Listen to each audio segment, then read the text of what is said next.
नमस्कार दोस्तों। आज की कहानी ट्रक ड्राइवर की है और दो भाइयों की।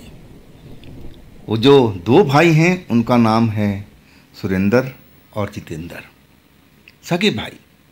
सुरेंद्र जो थे जितेंद्र से बड़े थे और सुरेंद्र कुछ ज़्यादा ही बोलते थे। उनमें बात करने का और ज़्यादा बोलने की एक तरह से आदत थी। लेकिन जितेंद्र जो थे बहुत कम बोलते थे और उनका जो फैसला लेने की शक्ति थी वो बहुत ज़्यादा थी। तेज दिमाग के थे जितेंद्र।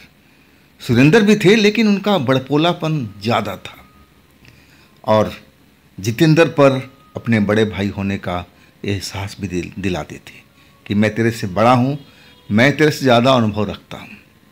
और जितेंद्र मन ही मन अब अपने आप को कोसते थे और कि मैं इतना समझा रहा हूँ बड़े भाई को कि ऐसा काम नहीं होना चाहिए, लेकिन वो ठान लेते थे, उसको करने पर उतारू हो जाते थे, किसी की सुनते ही नहीं थे। इसलिए जितेंद्र ज़्यादा दुखी रहते थे अपने भाई के इस व्यवहार से, क्योंकि उनको कोई भी फैसला लेने से पहले कुछ सोचते नहीं थे कि इसके बाद क्या होगा, और वो फैसला ले लेते थे।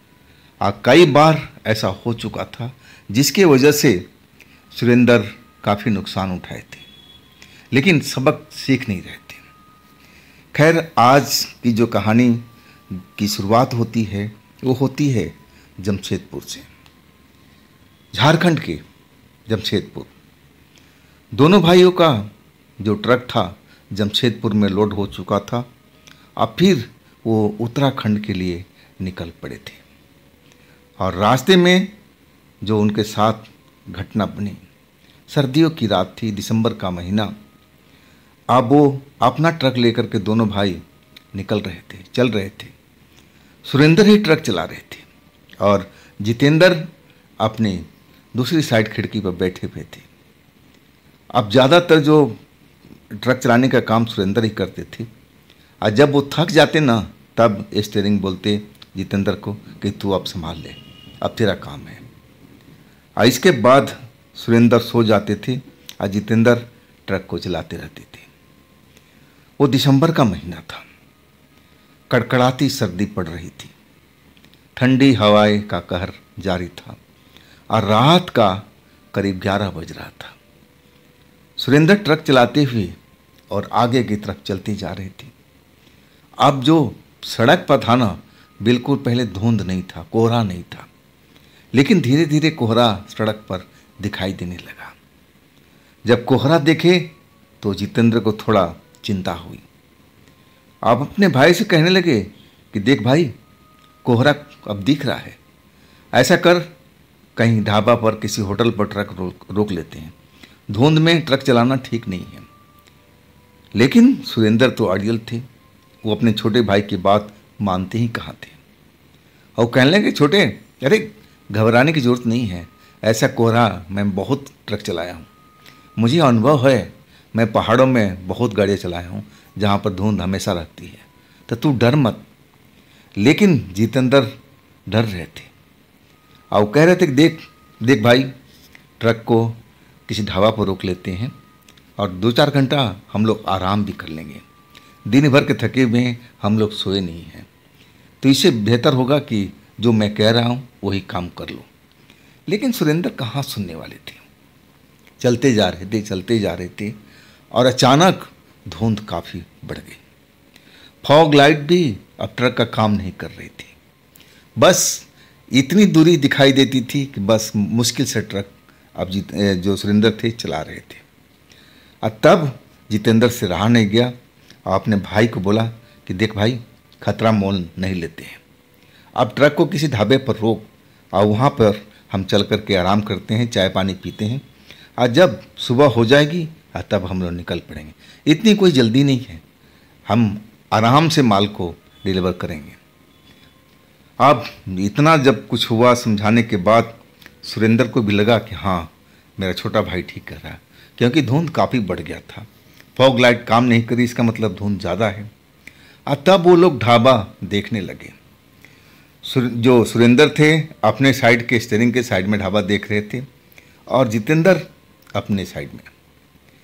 लेकिन जितेंद्र के साइड में कोई ढाबा देख नहीं रहा था।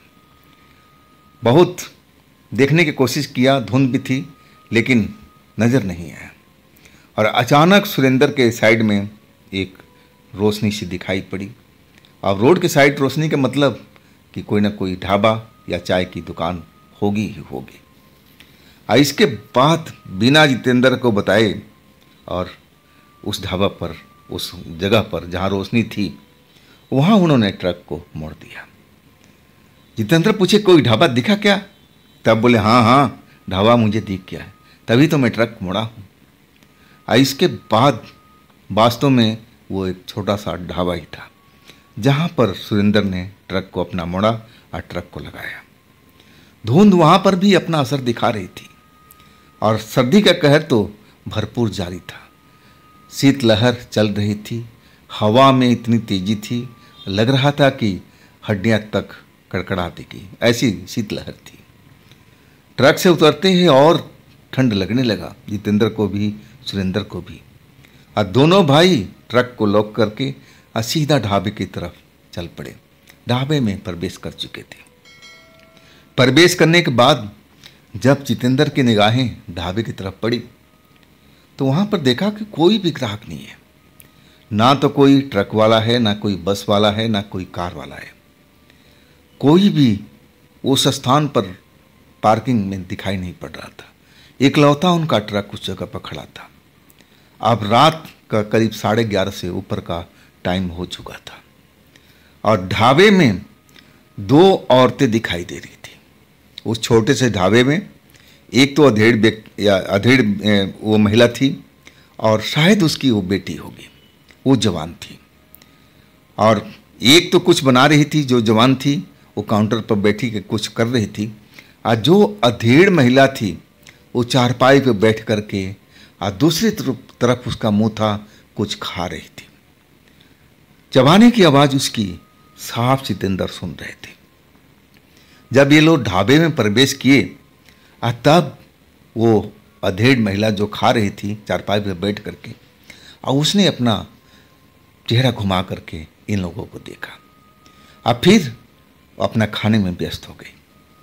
और वो जो जवान लड़की काउंटर संभाल रखी थी वो कुछ बना रही थी और उस लड़की ने सुरेंद्र जितेंद्र का स्वागत किया कि आइए बैठिए, चारपाई यहाँ खाली है और क्या लेंगे आप लोग। बड़ी मीठी आवाज़ थी। सुरेंद्र तो जैसे उस लड़की को देख करके पिघल चुके थे, क्योंकि दोनों भाइयों को अभी कोई शादी वादी नहीं हुई थी। सुरेंद्र का अभी एक बार रिश्ता आया था लेकिन वो भी टूट चुका था और दूसरे रिश्ते की बातचीत चल रही थी। तो दोनों भाई ले दे करके कुंवारे ही थे और जो सुरेंद्र थे लड़कियों को देख करके भाग जाते थे, लेकिन ये आदत जितेंद्र में नहीं थी। अब उस लड़की को देख करके सुरेंद्र तो पिघल से गए। अरे भाई, इस ढाबे में इतनी सुंदर लड़की और कुछ बना रही है और मीठी भी आवाज़ है उसकी। सुरेंद्र फटाक से बोले हाँ हाँ, हम लोग इसी जगह पर आए हैं, अब तो हम रात यहीं गुजारेंगे और अभी आपके पास क्या मिलेगा? गर्मा गर्म कुछ मिल जाए, चाय तो हमें दे दीजिए और फिर हम खाने को बताते हैं कि क्या आप दे सकती हैं। लड़की मुस्कुराते हुए कहने लगी हाँ हाँ, मैं आप लोगों के लिए चाय अभी बना देती हूँ, तब तक आप लोग सोच लीजिए कि क्या खाना है। थोड़ी देर में लड़की चाय बना करके दोनों भाइयों को दे गई। दोनों भाई कांच के गिलास में चाय पी रहे थे। चाय का स्वाद भी अलग था। ऐसा चाय रोड पर मिलता नहीं, खास करके ढाबे में जैसी वो स्वाद था वो चाय का, जितेंद्र बता रहे थे। और चाय पीते हुए सुरेंद्र कहने लगे कि आपके पास में खाने में क्या क्या मिल जाएगा। वो लड़की बताने, जो आप उसके पास जो भी था उस वक्त में, वो बताने लगी थी कि सब्जी भी है, दाल भी है और आपको क्या चाहिए, रोटी चाहिए, चावल चाहिए, दोनों चीज़ मौजूद है।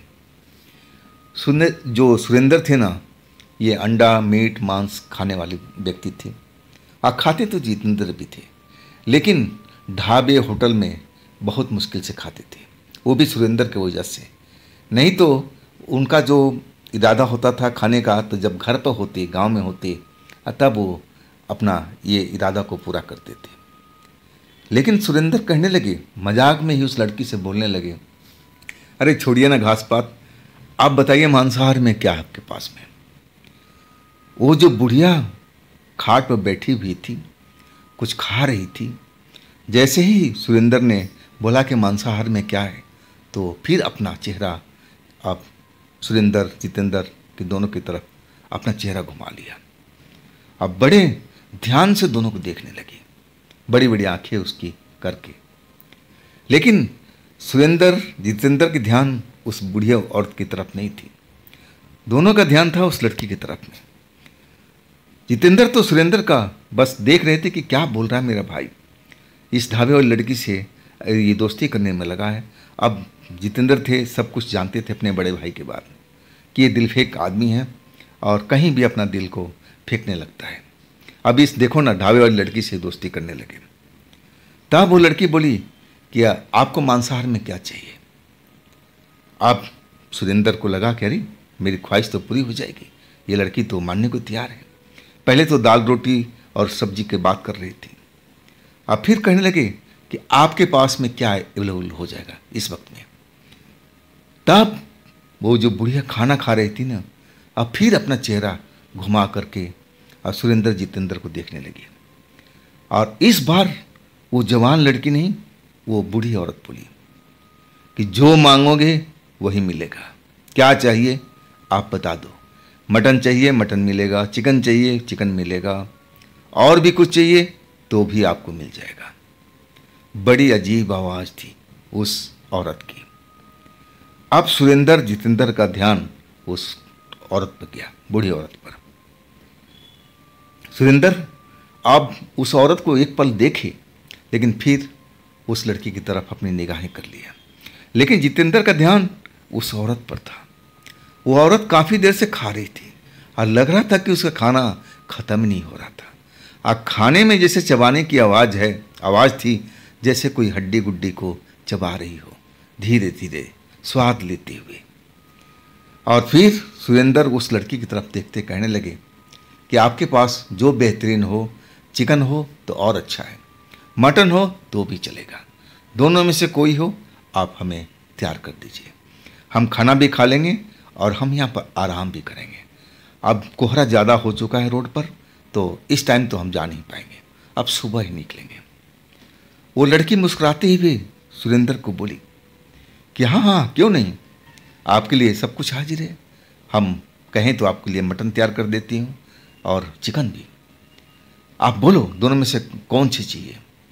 तब सुरेंद्र बोले कि मटन ही तैयार कर दीजिए, मटन और रोटी, ये हमारे लिए सही रहेगा। क्यों भाई, जितेंद्र की तरफ इशारा करते हुए कहे। लेकिन जितेंद्र इन दोनों से अलग उस ओल्ड लेडी पर, बूढ़ी औरत पर उनकी निगाहें थी। इनको कुछ शंका सा हो रहा था उस पर कि इतने देर से हम लोग यहाँ पर आए हुए हैं और उस औरत का खाना ख़त्म क्यों नहीं हो रहा, क्या खा रही है ऐसा।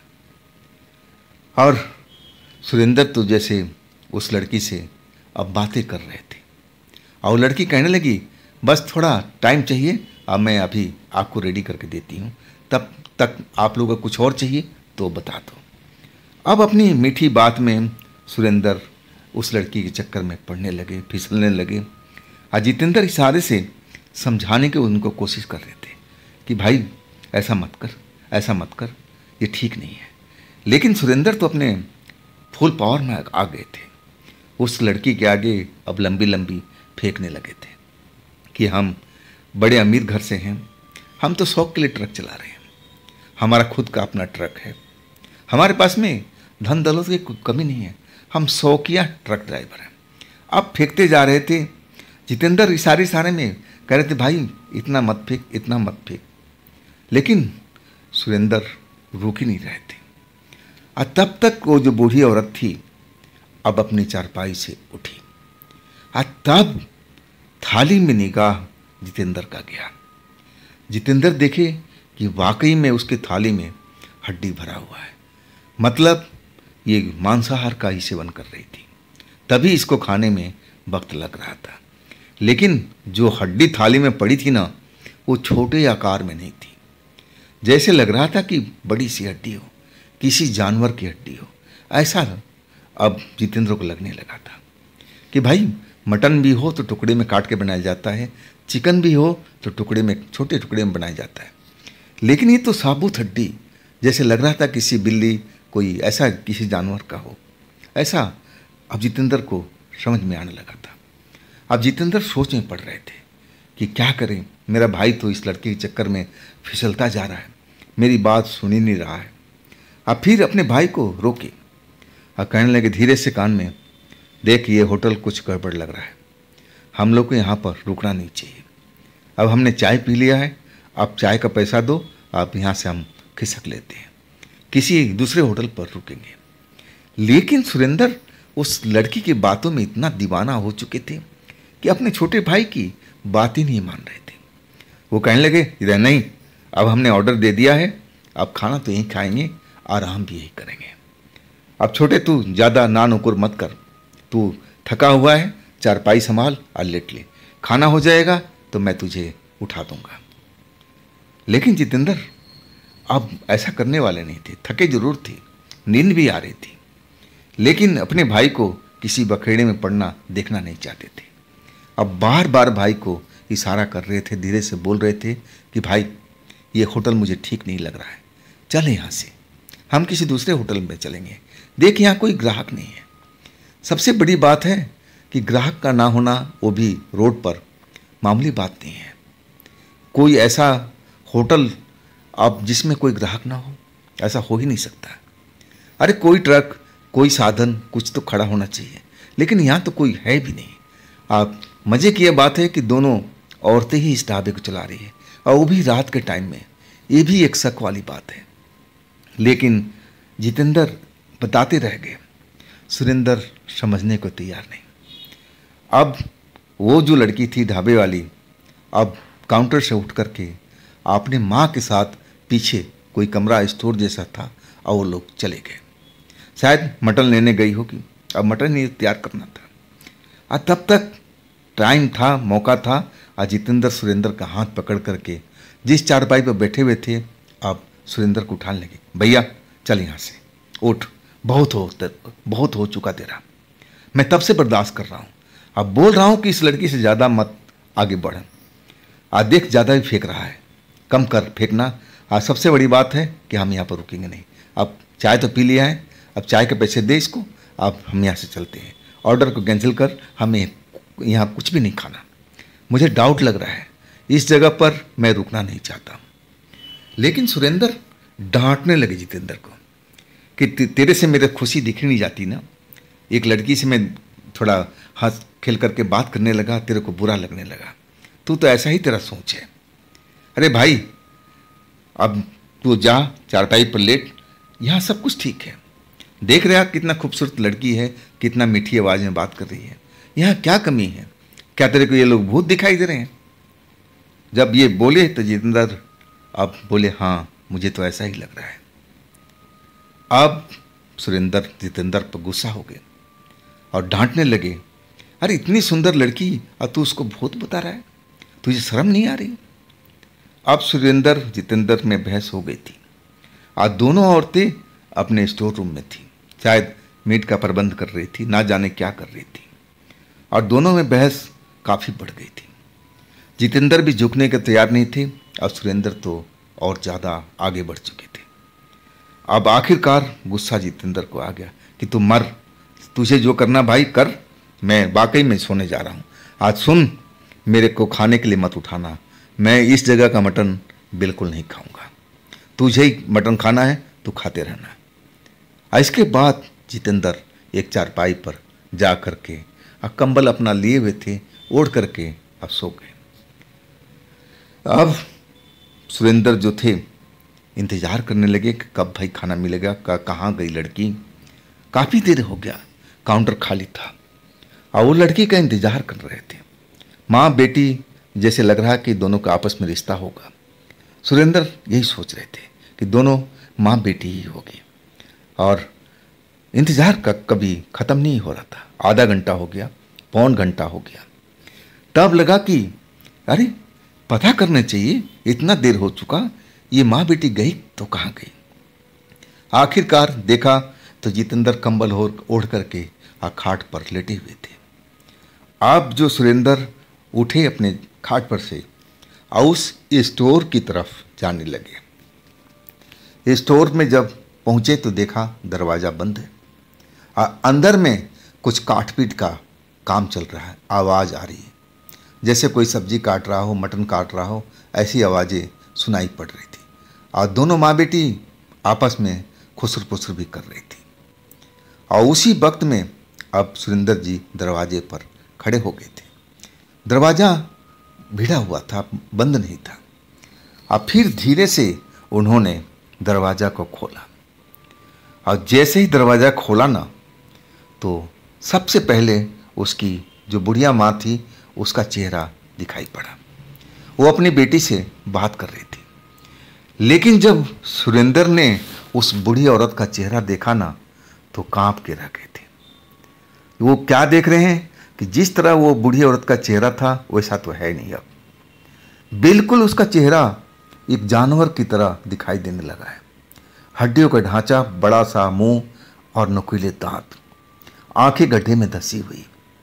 और अपनी बेटी से वो बात कर रही है। बेटी का जो रूप रंग था अभी भी किसी मनुष्य की तरह था। देखने में कहीं से भी वो भूत प्रेत की तरह नहीं लग रही थी। अब जो सुरेंद्र ने देखा ना, तो उनके होश उड़ चुके थे कि ये कैसा भाई है। ये बूढ़ी औरत यहाँ तो मनुष्य की तरह लग रही थी, चारपाई पे बैठ के खाना खा रही थी, और ये अंदर जा कर के ये भूत में कैसे बन गई है। सुरेंद्र अंदर तक हिल गए थे। अब फिर वो धीरे धीरे करके बिना आवाज़ किए सांस उनकी चल रही थी। इतना उसका चेहरा देख करके डर चुके थे।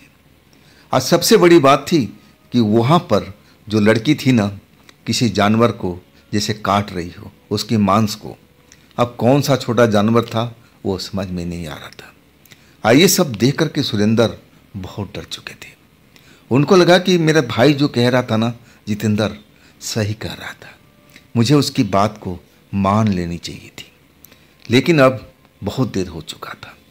सुरेंद्र धीरे धीरे कदम बढ़ाते हुए अपने भाई के पास पहुंचे और भाई का कंबल खींच लिया। और कांप रहे थे पूरा बदन उनका डर से। जो चीज़ उन्होंने देखा था, उस बूढ़ी औरत का चेहरा अब एक चुड़ैल की तरह बन चुका था।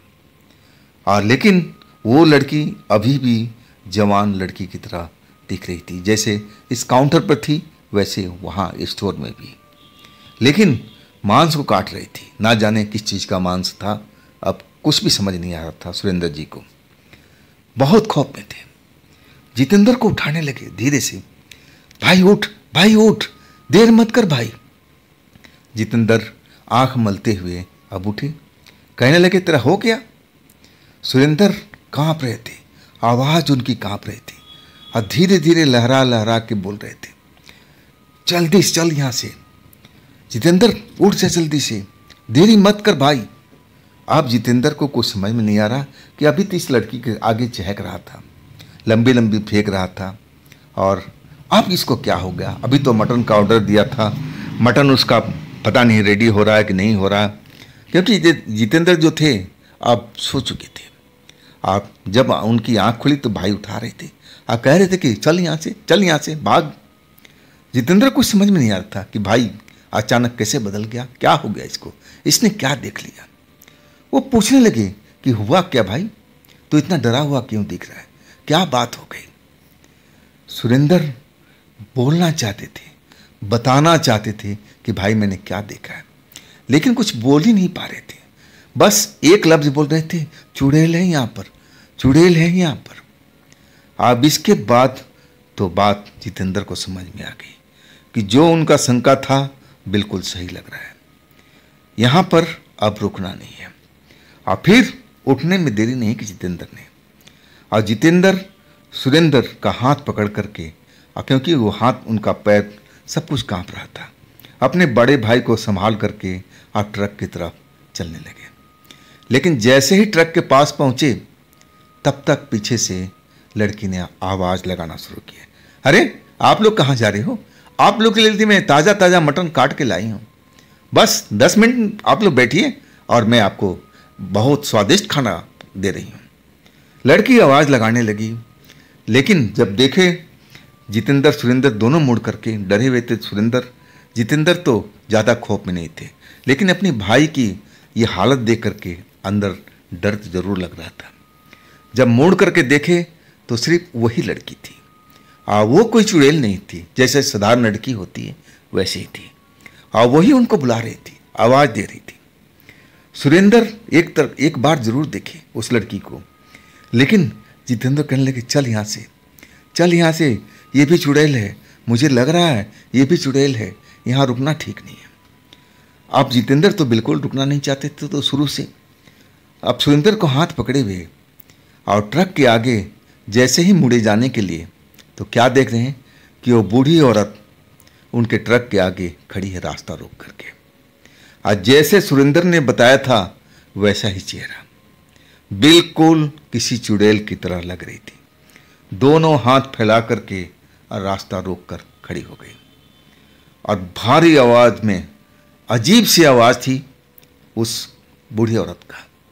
कहने लगी, यहाँ से कोई बच के नहीं जाता, हमारे होटल का जो खाना खा लेता है ना वो हमारे होटल में ही रहता है, वो आज तक यहाँ से कोई बाहर नहीं निकला है।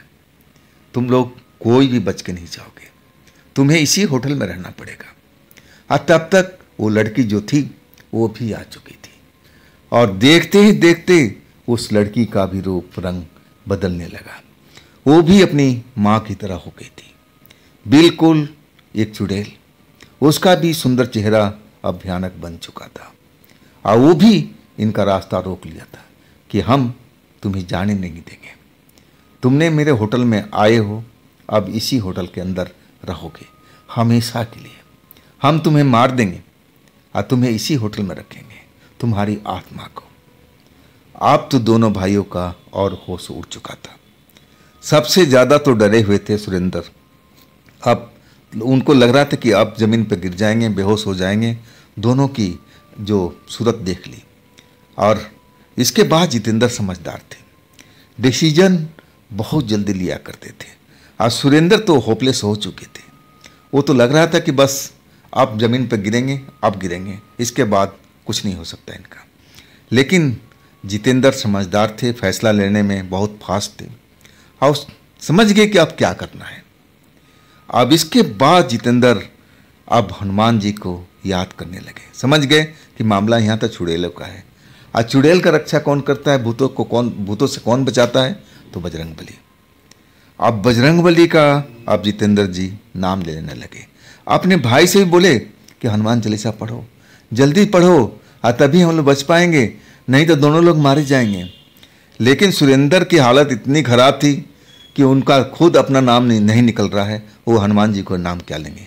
इतना डरे हुए थे, इतने होपलेस हो चुके थे, पूरा बदन शरीर उनका कांप रहा था। लेकिन जितेंद्र अभी भी साहस लिए खड़े हुए थे और जानते थे कि कोई बचा सकता है तो सिर्फ हनुमान जी, बजरंगबली, इसके अलावा कोई मनुष्य हमें कोई नहीं बचा पाएगा। अगर हम आवाज़ भी दें, किसी को बुलाए भी, उस वक्त वो रोड पूरा खाली और ऊपर से धुंध, तो ऐसा कोई बचाने वाला भी नहीं आ सकता। अब सारा दारोमदार भगवान के ऊपर था, बजरंगबली के ऊपर में। और वही जितेंद्र जी अब भगवान का पूजा आराधना करने लगे। हनुमान चालीसा का पाठ शुरू कर दिया, अपने भाई का हाथ पकड़े हुए हैं। अब भाई ऐसा झूम रहा है कि लग रहा है कि अब गिर जाएगा। भाई को भी संभाले हुए हैं और बजरंगबली का नाम भी ले रहे हैं, हनुमान चालीसा पढ़ते जा रहे हैं। लेकिन उन दोनों औरतों ने हाँ थोड़ा दूरी जरूर बना लिया, लेकिन उनका रास्ता एकदम रोके खड़ी थी। अगर वो ट्रक के साइड में जाते तो वो बूढ़ी औरत थी और दूसरी साइड में जाते तो वो जवान लड़की थी, जो दोनों की दोनों अब चुड़ैल बन चुकी थी। रास्ता रोक रखा था। अब ये हनुमान चालीसा जरूर पढ़ रहे हैं। इससे इतना फर्क तो हुआ कि जो लोग उनके पास पहुंचना चाहते थे, दोनों के दोनों लोग पकड़ना चाहते थे, मारना चाहते थे, अब दूरी तो बना लिया था। इतना तो फायदा उस वक्त में हो चुका था। लेकिन वो लोग पीछा नहीं छोड़ रहे थे, वो बिल्कुल एक फासला बना के दोनों लोग खड़े थे और बिल्कुल वहाँ से हट नहीं रहे थे। हनुमान चालीसा का जितेंद्र जी पाठ करते रह गए और देख रहे थे कि किधर से निकला जाए, लेकिन कोई निकलने का रास्ता नज़र नहीं आ रहा था। और ऐसा करते करते करीब 1.5 घंटा बीत चुका था। अब जितेंद्र का जो जुबान था वो भी थकने लगा था। अब इतना बजरंग बली का नाम ले चुके थे, अभी भी कोई फ़ायदा नहीं हो रहा था। बस बचाव यही हुआ था कि वो दोनों चुड़ैल ना जितेंद्र के पास आ रही थी ना सुरेंद्र के पास, एक फासला बना के खड़ी थी। बस यही इनका जान बचा हुआ था। और अचानक मदद मिली कि 2 ट्रक अब उस जगह पर आ गए। उन्होंने देखा कि ढाबा खुला हुआ है, लाइट जल रही है, ट्रक भी खड़ा है, तो ज़रूर सही ढाबा होगा। और ऐसा ही ट्रक वाले रात में करते हैं। वो अनजान ट्रक, जो अनजान ढाबा होता है ना, जहाँ पर कोई मुसाफिर रात को रुकता नहीं, वो रुकते भी नहीं है। जब देख लेते हैं कि हाँ वहाँ कोई ट्रक खड़ा है, ग्राहक खड़े हैं, तभी उस जगह पर जाते हैं। और उन्होंने भी शायद यही सोचा था कि ये ढाबा खुला हुआ है और यहाँ ट्रक भी है और लोग भी होंगे। तब दोनों ट्रक लेकर के अपना आ गए। और जैसे ही दोनों ने ट्रक रोका, मामला उनको समझ में आ चुका था। अब उनमें जो एक था सीनियर ड्राइवर था, वो भी अधेड़ व्यक्ति, और वो कुछ पूजा पाठ करने वाला व्यक्ति। अब इसके बारे में थोड़ा तंत्र मंत्र की जानकारी भी थी, और वो समझ गया कि हमारे बिरादरी के लोग 2 फंसे पड़े हैं, अपनी आंखों से देख लिया। और तब वो गंगा जल निकाल करके और पूरा हिम्मत दिखाते हुए अपना मंत्र का पढ़ता हुआ और इनके सुरेंद्र जितेंद्र के पास पहुंच गया। गंगा जल का छिड़काव करने लगा था। और जैसे ही गंगा जल दोनों के ऊपर पड़ा, दोनों चुड़ैल उस जगह से अपनी जान बचाती हुई वो उस ढाबे की तरफ भागी। और ढाबा क्या था, जैसे वो लोग गई वहाँ तो अंधेरा हो गया, जो रोशनी थी सब कुछ बंद। वो एक कबाड़ घर था, और वो अपनी जादू मंत्र से व्यक्ति आए तो लगेगा कि वो चलता फिरता ढाबा ही है, लेकिन ऐसा कुछ भी नहीं था। जैसे ही वो लोग चुड़ैल दोनों गायब हुई, वो ढाबा भी एक तरह से गायब हो चुका था। और वो जो ड्राइवर सुरेंद्र जितेंद्र की मदद किया ना, आप कहने लगा भाई तुम लोग कैसे फंस गए, चलो निकलो यहाँ से। और इसके बाद ना सुरेंद्र जितेंद्र कोई भी नहीं रुके, जल्दी से ट्रक में सवार हो गए। स्टीयरिंग जितेंद्र के हाथ में, सुरेंद्र दूसरी साइड में बैठे हुए अभी भी डरे हुए थे। और जितेंद्र उनको डांट रहे थे कि मैं तुमसे बोल रहा था ना भाई, तुम मेरी बात को मानते नहीं हो। मुझे पहली ही नज़र में संदेह हो गया था। मैं जब देखा कि काफ़ी देर से औरत चारपाई पे बैठी और खाई जा रही है, ऐसा कौन सा खाना है भाई इतना टाइम लगता है। और इसके बाद मेरा संदेह दूर हुआ। संदेह जब पूरा मुझे लगा तो मैंने उसकी थाली में लंबी सी हड्डी देखी, और तब मुझे डाउट हुआ कि इतनी बड़ी हड्डी और वो भी ढाबे में होता ही नहीं है। मांस भी, चिकन भी छोटे छोटे पीस में काट के बनाया जाता है। और तब मुझे तो पूरा डाउट हो गया था। लेकिन तुम तो लड़की के चक्कर में दीवाना हो गए थे। अब देख लिया ना, अगर ये दोनों ड्राइवर नहीं आए होते तो हम लोग जिंदा नहीं बचते। और सुरेंद्र तो एकदम कांप रहे थे अभी भी डर से। जितेंद्र ने उन लोगों को धन्यवाद बोला कि भाई आपने हम दोनों की जान बचाई। और आगे आगे वो दोनों ट्रक, पीछे से जितेंद्र का ट्रक अब चल पड़े। अब वाकई में दूसरी ढाबा पर वो लोग रुके तो चलता फिरता ढाबा था, वहाँ पर और भी गाड़ियाँ खड़ी थी। और तब जितेंद्र और वो बाकी दोनों ट्रक वहाँ पर रुके। और इसके बाद जितेंद्र का हर बात सुरेंद्र मानने लगे, क्योंकि जान बची थी।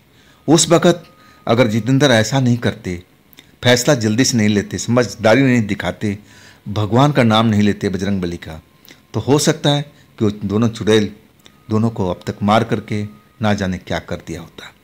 लेकिन जल्दबाजी फैसले से अब सुरेंद्र की भी जान बची, जितेंद्र की भी जान बची। नहीं तो जो पोजीशन में वो लोग दोनों लोग थे, उनका बचना मुश्किल था। तो दोस्तों, ये थी आज की कहानी। अगर आपके पास भी ऐसी कोई कहानी है जो आप मुझे भेजना चाहते हैं, बताना चाहते हैं, तो आप मुझे इंस्टाग्राम पर या मेरे व्हाट्सएप नंबर पर अपनी कहानी को आप मुझे शेयर कर सकते हैं। दोस्तों, ये भी चैनल आप ही का है, तो इसको भी अपना प्यार दीजिए ना, लाइक कीजिए, सब्सक्राइब कीजिए, शेयर कीजिए। अब फिर हम मिलते हैं अगले रोज़ एक नई घटना, एक नई कहानी में। आप लोग अपना ख्याल रखिएगा। नमस्कार।